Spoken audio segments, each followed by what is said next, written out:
Hello everybody, this is Hua. Welcome back to my storytelling channel. Today I am going to come read you a story called The Kwan Yin Princess, written by Norman Hinsdale Pitman. And this is a good night story. What this means is this story is meant to help you fall asleep. Now I invite you to sit back, relax, and enjoy. Hello, and welcome to The Kwan Yin Princess, written by Norman Hinsdale Pitman. Tonight, I invite you to relax, to find peace, to find sleep, no matter how hard your day has been. I want you to take a deep breath. Breathe in and out. Now, let us begin. Once upon a time in China, there lived a certain king who had 3 daughters.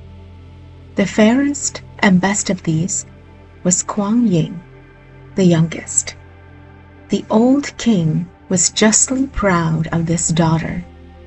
For all of the women who had ever lived in the palace, she was by far the most attractive. It did not take him long, therefore, to decide that she should be the heir to his throne, and her husband, ruler of his kingdom. But strange to say, Kwan Yin was not pleased at this good fortune. She cared little for the pomp and splendor of court life. She foresaw no pleasure for herself in ruling as a queen, but even feared that in so high a station she might feel out of place and unhappy. Every day she went to her room to read and study. As a result of this daily labor, she soon went far beyond her sisters along the path of knowledge, and her name was known in the farthest corner of the kingdom as Kwan Yin, the wise princess. Besides being very fond of books, Kwan Yin was thoughtful of her friends. She was careful about her behavior, both in public and in private. Her warm heart was open at all times to the cries of those in trouble. She was kind to the poor and suffering. She won the love of the lower class and was to them a sort of goddess to whom they could appeal whenever they were hungry and in need. Some people even believed that she was a fairy who had come to earth from her home within the western heaven, while others said that once, long years before, she had lived in the world as a prince instead of a princess. However this may be, one thing is certain. Kwan Yin was pure and good and well deserved the praises that were showered upon her. One day, the king called this favorite daughter to the royal beside, for he felt that the hour of death was drawing near. Kwan Yin kowtowed before her royal father, kneeling and touching her forehead on the floor in sign of deepest reverence.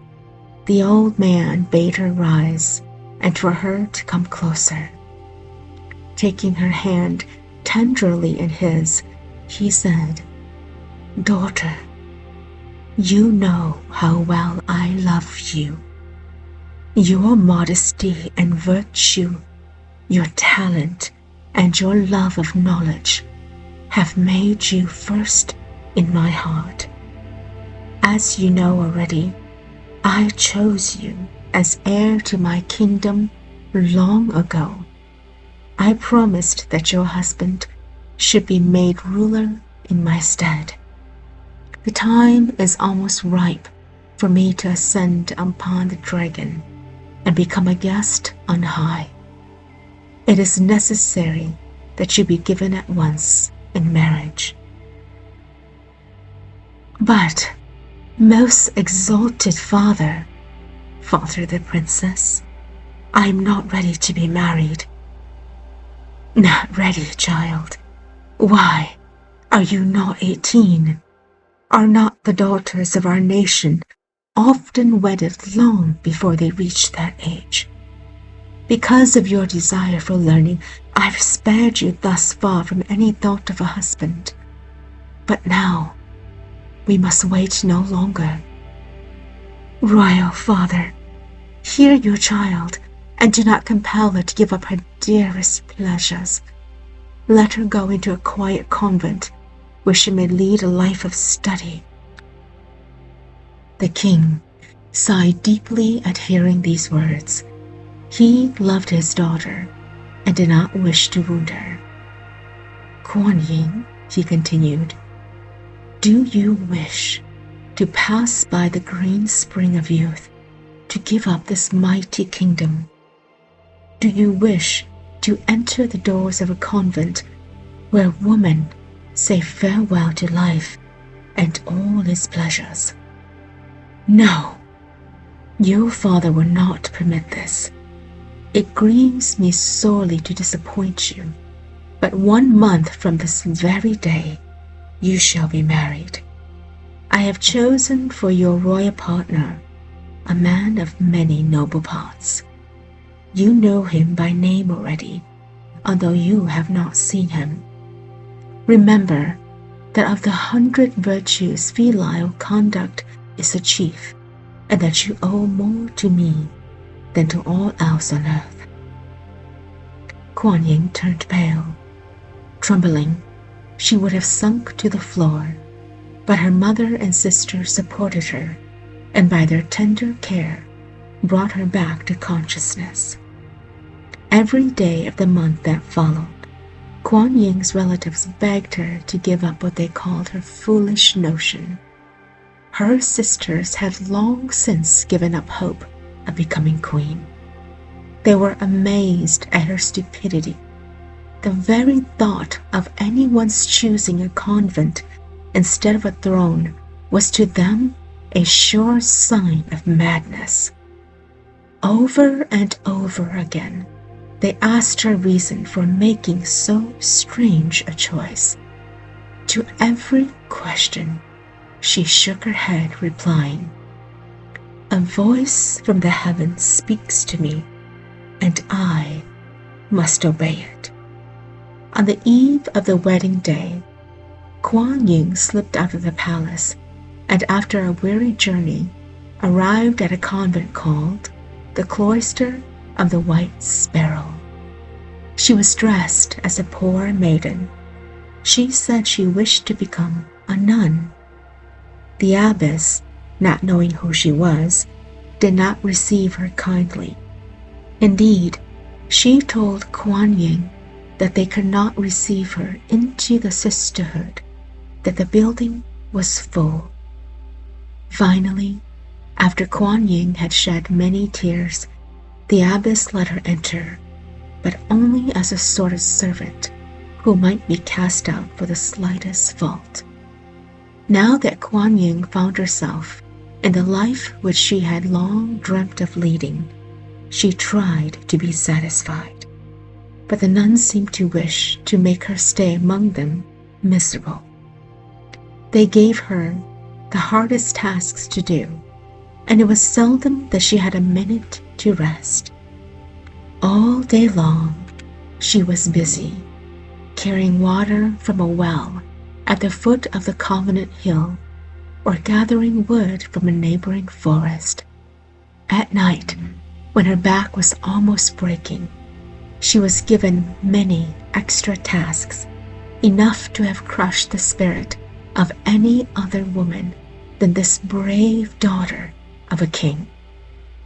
Forgetting her grief and trying to hide the lines of pain that sometimes wrinkled her fair forehead, she tried to make these hard-hearted women love her.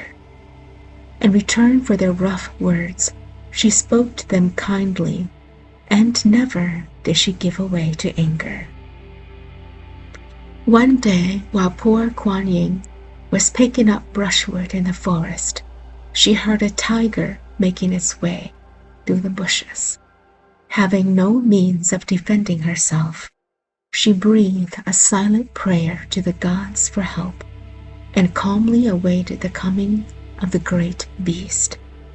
To her surprise, when the bloodthirsty animal appeared, instead of bounding up to tear her in pieces, he began to make a soft, purring noise.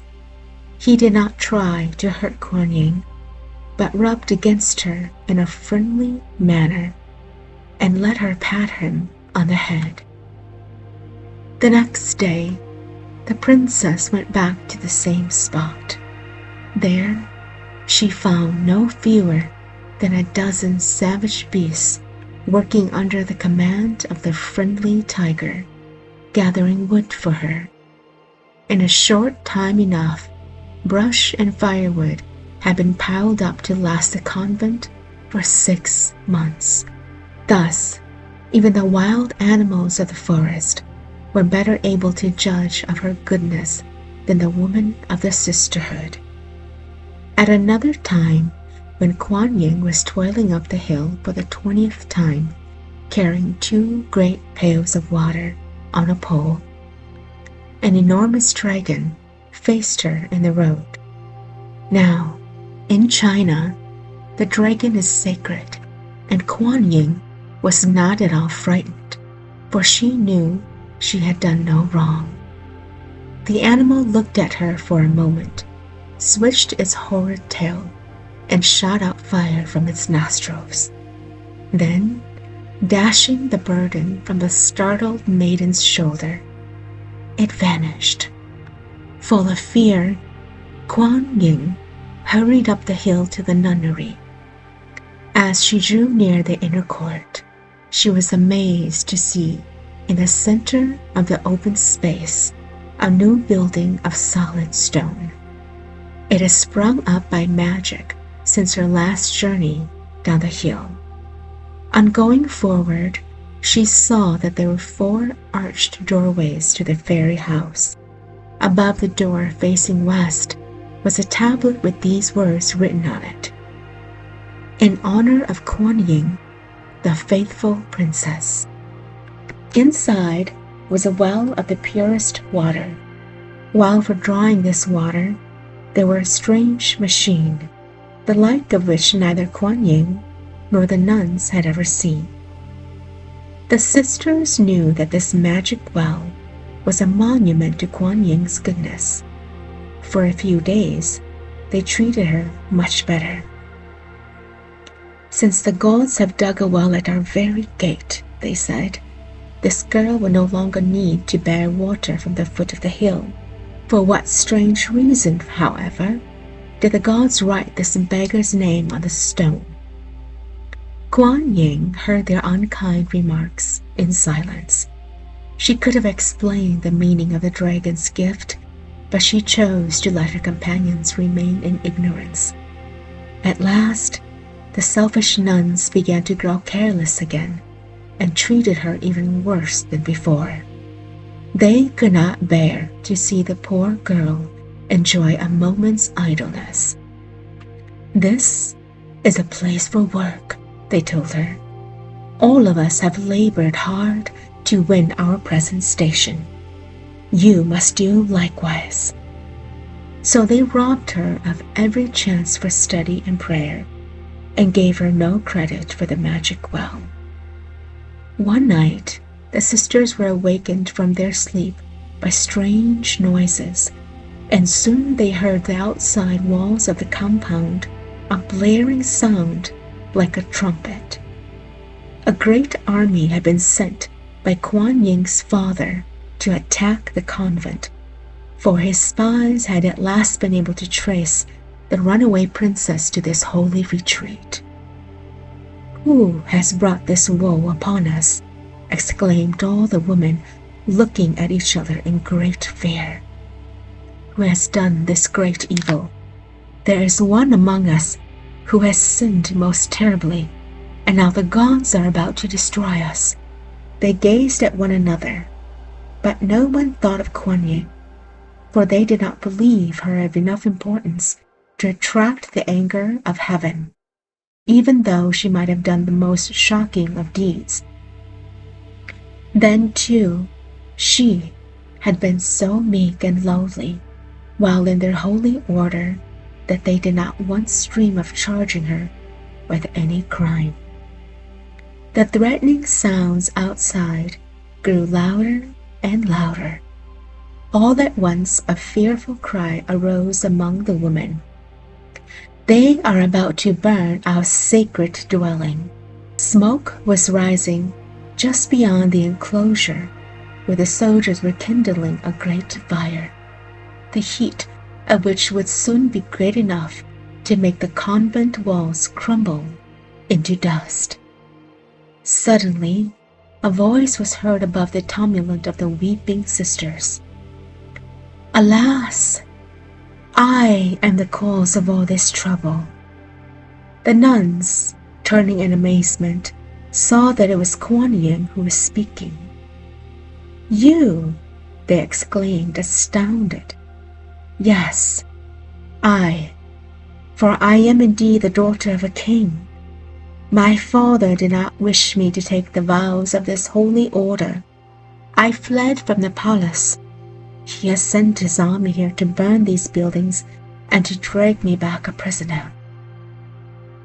"Then see what you have brought upon us, miserable girl," exclaimed the abbess. "See how you have repaid our kindness. Our buildings will be burned above our heads. How wretched you have made us. May heaven's curses rest upon you." "No, no," exclaimed Kwan Yin, springing up and trying to keep the abbess from speaking these frightful words. "You have no right to say that, for I am innocent of evil. But wait, you shall soon see whose prayers the gods will answer, yours or mine." So saying, she pressed her forehead to the floor, praying the almighty powers to save the convent and the sisters. Outside, the crackling of the greedy flames could already be heard. The Fire King would soon destroy every building on that hilltop. Mad with terror, the sisters prepared to leave the compound and give up all their belongings to the cruel flames, still more cruel soldiers. Kwan Yin alone remained in the room, praying earnestly for help. Suddenly, a soft breeze sprang upon them from the neighboring forest. Dark clouds gathered overhead, and although it was the dry season, a drenching shower descended on the flames. Within 5 minutes, the fire was put out, and the convent was saved. Just as the shivering nuns were thanking Kwan Yin for the divine help she had brought them, 2 soldiers who had scaled the outer wall of the compound came in and roughly asked for the princess. The trembling girl, knowing that these men were obeying her father's orders, poured out a prayer to the gods and straightway made herself known. They dragged her from the presence of the nuns who had just begun to love her. Thus disgraced before her father's army, she was taken to the capital. On the morrow, she was led before the old king. The father gazed sadly at his daughter, and then the stern look of a judge hardened on his face as he beckoned the guards to bring her forward. From a neighboring room came the sounds of sweet music. A feast was being served there amid great splendor. The loud laughter of the guests reached the ears of the young girl as she bowed in disgrace before her father's throne. She knew that this feast had been prepared for her, and that her father was willing to give her one more chance.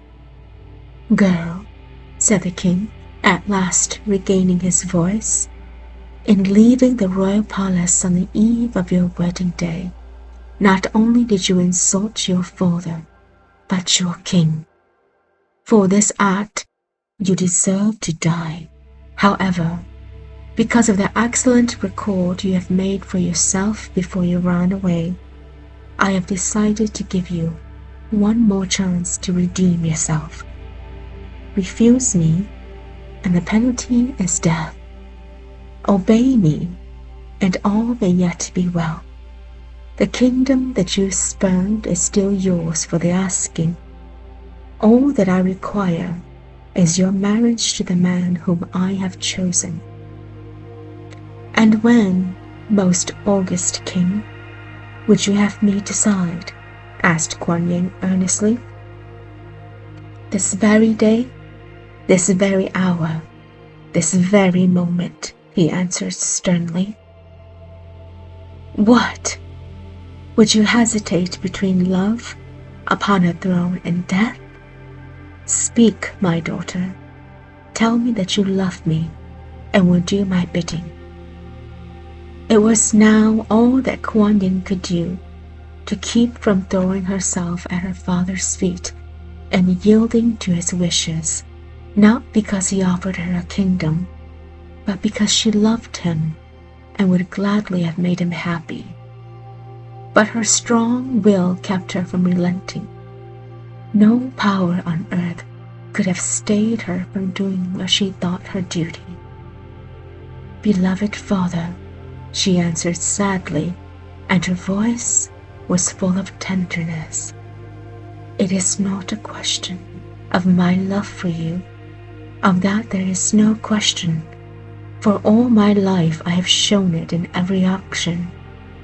Believe me, if I were free to do your bidding, gladly would I make you happy. But a voice from the gods has spoken, has commanded that I remain a virgin, that I devote my life to deeds of mercy. When heaven itself has commanded, what can even a princess do but listen to that power which rules the earth? The old king was far from satisfied with Kwan Yin's answer. He grew furious. His thin, wrinkled skin turned purple as the hot blood rose to his head. Then you refuse to do my bidding. Take her, men. Give to her the death that is due to a traitor to the king. As they bore Kwan Yin away from his presence, the white-haired monarch fell, swooning from his chair. That night, when Kwan Yin was put to death, she descended into the lower world of torture. No sooner had she set foot in that dark country of the dead than the vast region of endless punishment suddenly blossomed forth and became like the gardens of paradise. Pure white lilies sprang up on every side, and the odor of a million flowers filled all the rooms and corridors. King Yama, ruler of the dominion, rushed forth to learn the cause of this wonderful change. No sooner did his eyes rest upon the fair young face of Kwan Yin than he saw her in the emblem of a purity which deserved no home but heaven. Beautiful virgin, doer of many mercies, he began, after addressing her by her title. I beg you, in the name of justice, to depart from this bloody kingdom. It is not right that the fairest flower of heaven should enter and shed her fragrance in these halls. Guilt must suffer here, and sin find no reward. Depart thou, then, from my dominion. The peach of immortal life shall be bestowed upon you, and heaven alone shall be your dwelling place. Thus, Kwan Yin became the goddess of mercy. Thus, she entered into that glad abode surpassing all earthly kings and queens, and ever since that time, on account of her exceeding goodness, Thousands of poor people breathe out to her each year their prayers for mercy. There is no fear in their gaze as they look at her beautiful image, for their eyes are filled with tears of love.